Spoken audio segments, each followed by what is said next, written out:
essa questão que a Marisol levantou é uma questão interessante, porque uma parte considerável do pessoal da educação, a gente pode perceber isso. Obviamente, a primeira preocupação ela é material, né? Porque a gente pode trabalhar com amor, mas por amor, não. Eu não tô aqui por amor.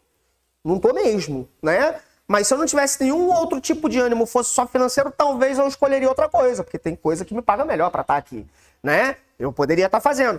Mas uma outra coisa também é fazer bem, né? Fazer bem. Vocês optaram por um curso preparatório para entender um determinado assunto. Então, eu me preparo para estar aqui.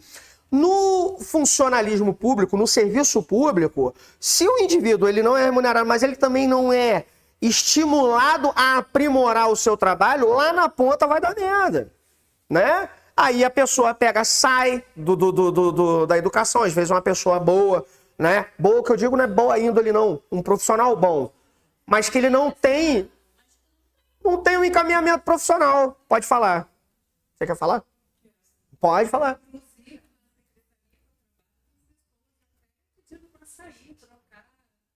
Aham. Sim. Pois é desestimulador.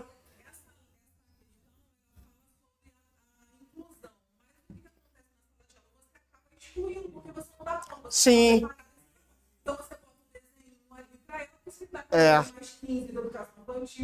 Isso. Isso. Neurotípico, é. Então eu prefiro as escolas especiais. Sim.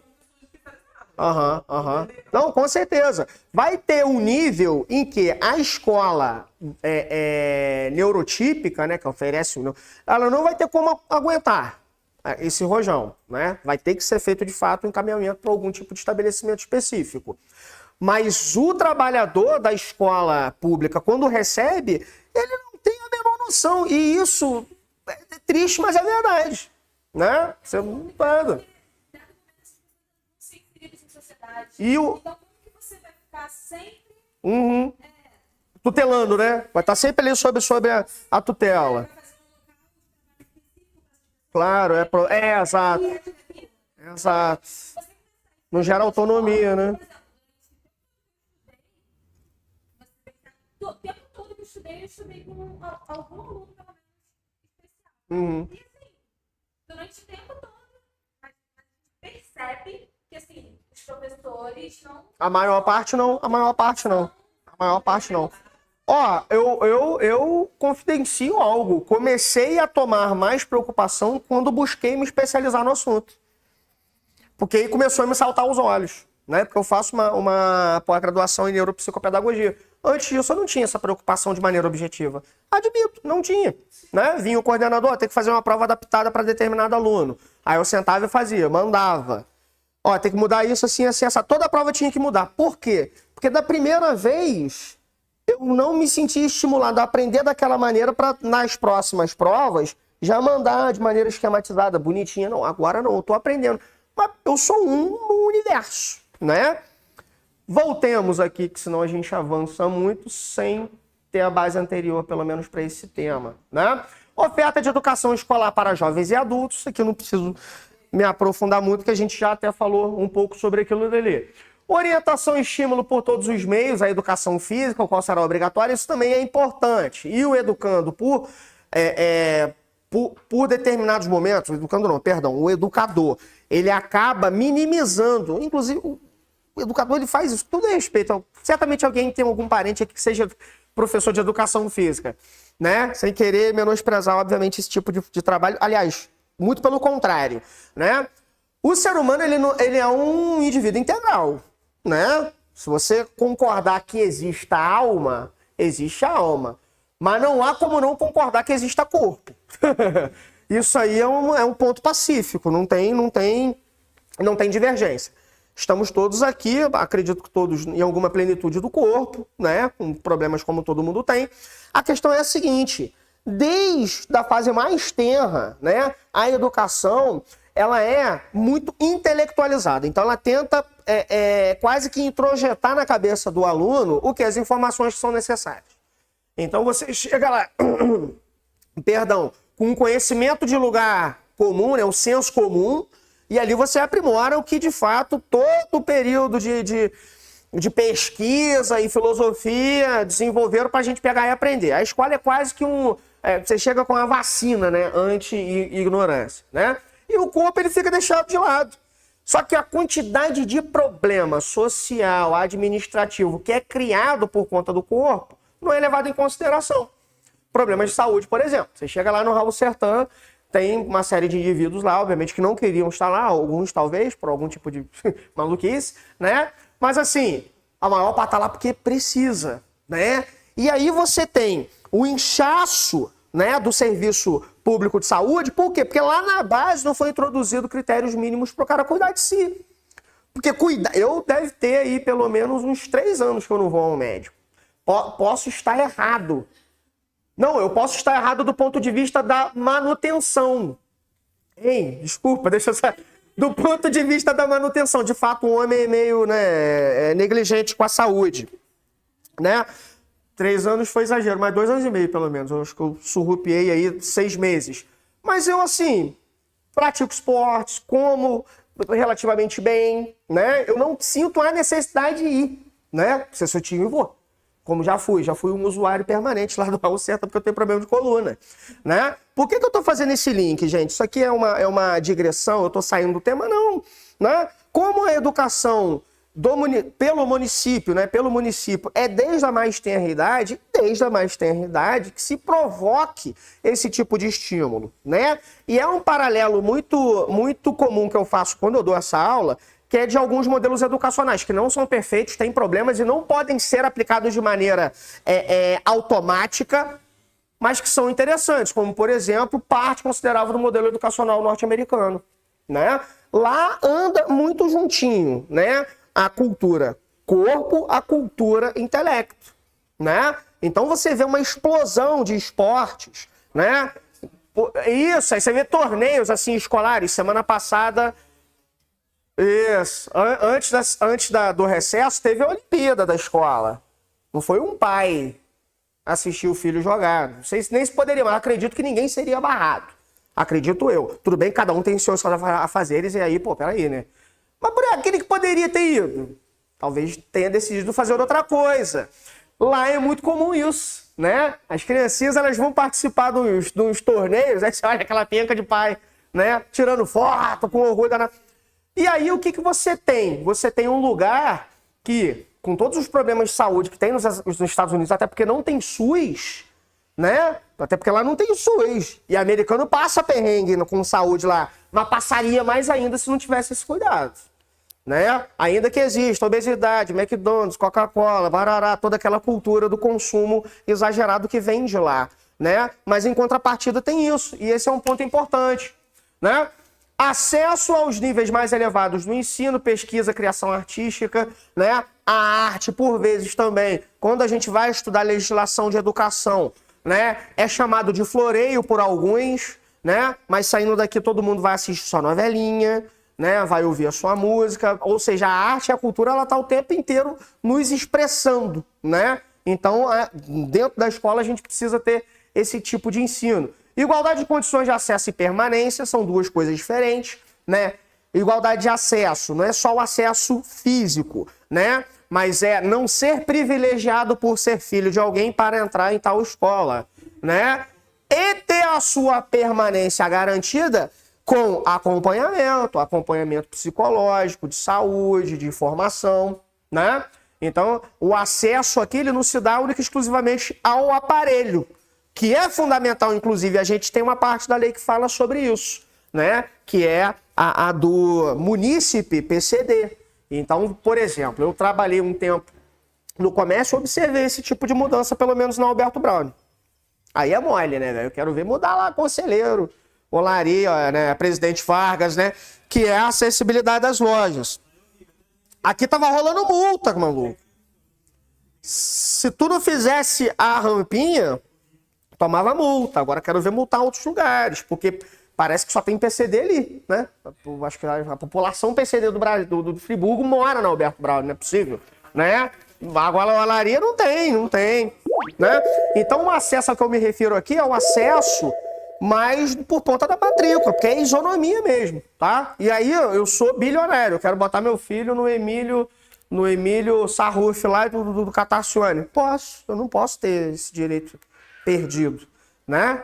Posso ter a hombridade de botar num lugar privado porque eu tenho condições de pagar, sem tirar a vaga de alguém que não tenha condições de pagar. Mas me é possibilitado isso, né? Em vias legais. Atendimento ao educando por meio de programas suplementares, coisas que também a gente observa em alguma medida e não observa em outras, tá? Aqui eu vou pular, tá? Exceto o 12, né? Submissão, quando necessário, dos educandos matriculados na rede municipal de ensino a teste de acuidade visual e auditiva, a fim de detectar possíveis desvios de desenvolvimento. Às vezes, né, nós, professores, a gente vai identificando, né, alguns alunos como relapso, né? Não é, na verdade ele é sim relapso, mas aquilo é desdobramento de um outro tipo de problema visual, problema auditivo, né? E pelo fato do usuário, né, a palavra usuário é meio curioso, né, mas do usuário do serviço público, né, ele já está usufruindo daquilo e o poder público ele precisa presumir que aquele educando não pode ter um serviço privado. Então ele não vai procurar um hospital privado, não vai ter um plano de saúde, por mais que possa ter. Pode ter tranquilamente. Meu sobrinho tem plano de saúde e tal, mas estuda em escola pública. 2. Um já se formou, a outra estuda aqui, inclusive, dou aula para ela. Né? Mas assim, o poder público ele precisa presumir isso, né? Ele precisa se antecipar. Então eu não vou deixar ao cargo de pai e mãe determinadas coisas, porque eu sei que isso não vai acontecer, né? Então a gente soca na lei para ver se consegue resolver parte do problema, tá? Parará. Esse parágrafo primeiro vai ter a ver com algo que eu falei há pouco tempo, que é sobre a possibilidade do município disponibilizar, né, um ensino que não seja da sua competência, mas tem que ser previsto o recurso que vai ser utilizado naquilo, né? Então, será permitida. O princípio não é proibido, né? Nenhum ente, né, do poder público ele é privado de ofertar um serviço. Ele nem pode ser, exceto quando não há condições materiais para tal. Porque aí é óbvio, né? Aí é uma coisa matemática, né? Mas assim, quando a gente fala do município poder ofertar um determinado algo dentro da saúde que seja dispendioso, né, para o poder público, mas o município ele tem condições de fazer isso. Por exemplo, o município de São Paulo. O município de São Paulo vai ser proibido de ter, né, investimento em pesquisa, em algo que pouca gente tem acesso? Claro que não, mas tem que ter dinheiro. Se não tiver dinheiro, não tem como fazer. A mesma coisa se dá ao restante dos municípios do Brasil, tá?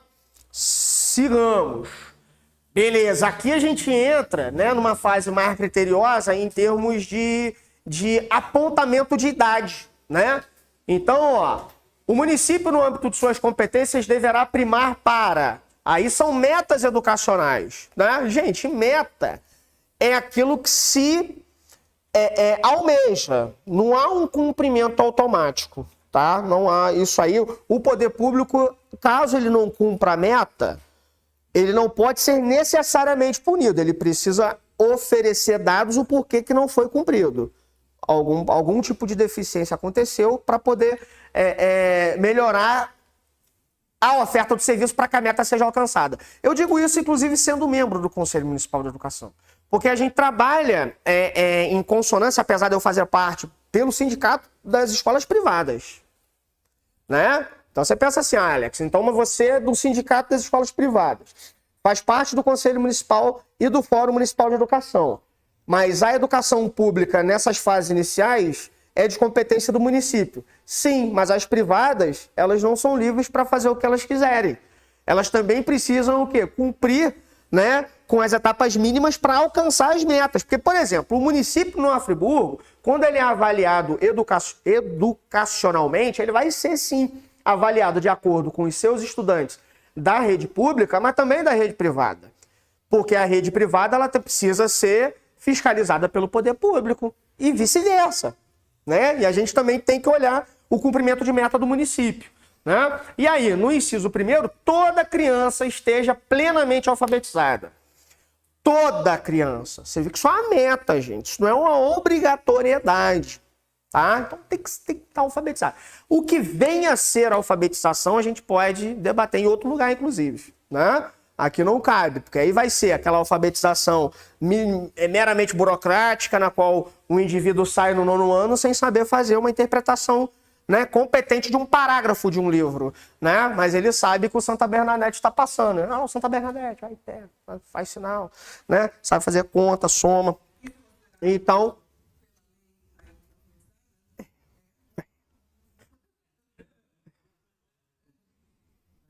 isso é um troço cabulosíssimo. Eu, enquanto educador, fico perturbado. Porém, né, o que eles puderem alterar para diminuir, inclusive, a sua responsabilidade no alcance dessas metas, melhor.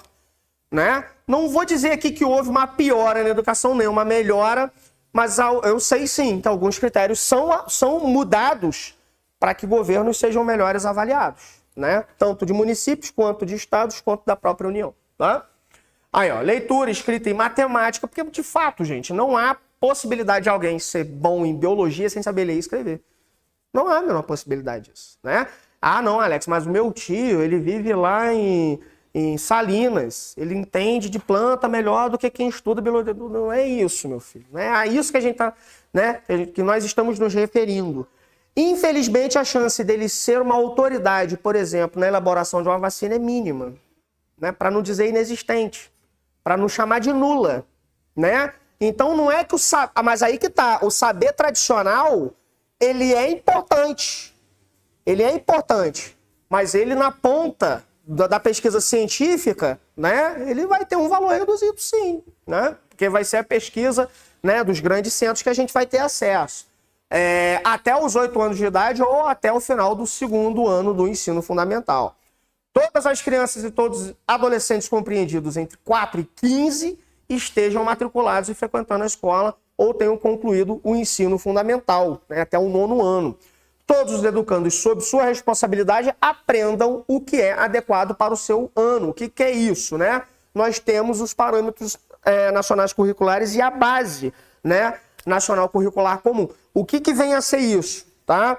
Vem a ser o seguinte, a elaboração mínima de um entendimento de que cada fase da vida ele pode receber determinado estímulo intelectual. Então não adianta chegar para um aluno do 1º ano do ensino fundamental e trazer elaborações matemáticas muito complexas. Não adianta, né? Não adianta. Então, isso inclusive traumatiza a formação cerebral do bicho, né? Do boneco, como eu gosto de falar. Então, o adequado para cada ano é chegar até o 8º ano, de acordo com o parâmetro curricular, que ele tenha entendimento mínimo para aquilo, né? Aí é que está a questão. Diante dos parâmetros que a gente usa de avaliação, uma parte considerável realmente se enquadra, né? Então, se você fizer uma análise, assim, não vou nem chamar de superficial, mas não tão profunda, tem, né? Tem. Mas aí que tá. A gente vai trabalhar com médias caídas, né? Com médias rebaixadas. Tá? Então, eu percebo, em escolas privadas que eu dou aula, um aluno de 7º ano, né? Eu poderia dar. Eu não poderia porque eu não sei.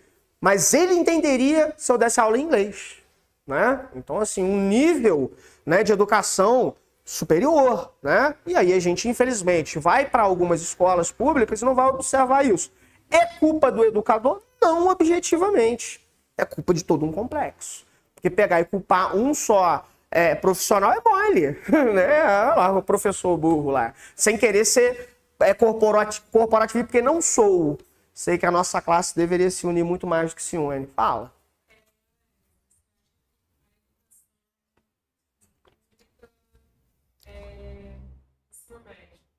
Ela tem condições de ofertar a preparação para o vestibular? Pouquíssimas unidades. Algumas unidades sim, tá? Algumas unidades sim. Algumas unidades conseguem por conta desses fatores que eu acabei de falar agora. Então, por exemplo, tá numa região municipal que tem verde, né? É ampla, é espaçoso, a comunidade escolar abraça a escola, então você tem um envolvimento de pais, mestres, comunidade. outras não. Outras você vai ter, assim, vai ser exceção do pai que se preocupa com o andamento escolar, né? Que vai poder fazer daquele espaço, de fato, um elemento formador. Tem, mas infelizmente é a minoria, né? Pois não. Por que as faculdades públicas, elas têm um nível de um aprendizado de escola particular, já que ela deveria estar recebendo alunos que já estão... Sim. Eu tenho uma resposta assim, não tem uma, né? Teria várias, mas eu opto por uma, que é a seguinte. As universidades são os principais centros de pesquisa que o país tem. E não é só no Brasil, não. Tá? Em vários outros lugares do mundo, inclusive. Né? Durante a Guerra Fria, né, envolvendo as universidades russas, as universidades americanas, do Ocidente europeu. Então havia muito investimento público em ciência e tecnologia. Né? E o que a educação superior faz exatamente? Ciência, tecnologia, inovação e extensão. Tá? Com o investimento público. Isso acabou se tornando uma regra. Então, de fato, a universidade pública recebe muito investimento. Então, tu tem um professor universitário muito bem remunerado e também muito bem formado. Isso vai fazer com que se desdobre uma educação de qualidade, pelo menos assim, em parte, né? Então, houve uma, por conta de... Gente, isso que eu tô falando aqui é sério, tá? Se alguém for fazer prova de história, inclusive, que possa vir a cair questão de história da educação, isso está dentro da história da educação. Né? Então, aqui no Brasil, você tem a introdução do ensino pelos índios, através da catequese. Né? Era um ensino voltado para catequizar, mas não tenho como catequizar sem que o meu interlocutor não entenda a minha língua. Então, primeiro eu preciso introduzir o português. Introduzo o português na vida desses indivíduos. Agora posso catequizar com algum mínimo de competência. Então a educação tinha essa função. Passou durante muito tempo, né, que é esse ensino catequista, até o século XX, com a Revolução Capanema do ministro Vargas, né, do ministro do Vargas, que é o Gustavo Capanema. E aí o que ele vai fazer? Ele vai fazer um processo de investimento na escola pública muito grande. Por quê? Porque ele estava preocupado com o brasileiro do futuro, porque era uma ditadura. A ditadura Vargas, de 37 a 45. Então eu não posso me preocupar com o brasileiro adulto, porque esse já está formado. Eu preciso doutrinar os pequenos, né? Eu preciso pegar os pequenininhos. O Vargas cai em 45, o que acontece no mundo? Guerra Fria. Então você tem a universidade como um ponto de investimento muito importante, por conta do processo científico e de inovação. Aí você passa a ter o maior alocamento de... A maior alocação, perdão, de investimentos ali, mais do que na educação básica. Tá? Isso vem exatamente aí. Gente, a primeira universidade da história do Brasil é a USP, na década de 20. Né? O Peru já tinha universidade no século XVI. O Peru pode botar essa pilha na gente. Vocês só tiveram universidade 300 anos depois de mim, rapaz. Habla menos, né? Então é por causa disso que a educação superior acaba recebendo mais investimento. Porque não é só educação, é ciência e tecnologia. Ih, rapaz, tem que vazar, fala. Sim. Aham. E o aluno era tipo assim, por conta própria, mesmo que a posição que era crânio, a redação da gente ser humilde. Aham. Corretando a tua que já Deixa pra lá, né? É.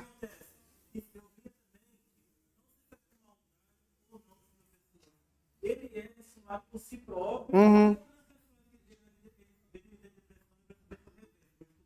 Claro. Isso aí, olha só, acontece. Aqui a gente estuda algo que é uma tendência generalizante. Isso que você está falando é algo individualizante. É claro que o indivíduo ele está recebendo a informação, a gente vai falar sobre isso aqui, inclusive sobre direito subjetivo, né? Um direito dele receber, tá? Só que o negócio é o seguinte, ele pode, inclusive, não receber. Ele pode não vir a receber. As pessoas são obrigadas a fazer ensino superior? Não. Não são. Por que alguém faz? Porque existe algum tipo de estímulo financeiro, algum tipo de ambição profissional, né? Então, assim, mas o poder público não pode ficar preocupadinho de um maluco pegar e tentar ser médico, não. Ele tem que estimular isso, entendeu? Quanto uma política educacional pública. Quer garantir uma vaga no concurso da Prefeitura de Nova Friburgo? Então vem pro CPM, porque aqui a gente tem aulas presenciais, transmissão ao vivo para quem quiser assistir de casa e cursos gravados para você ter acesso ilimitado durante 1 ano. Clique aqui agora e saiba todos os detalhes.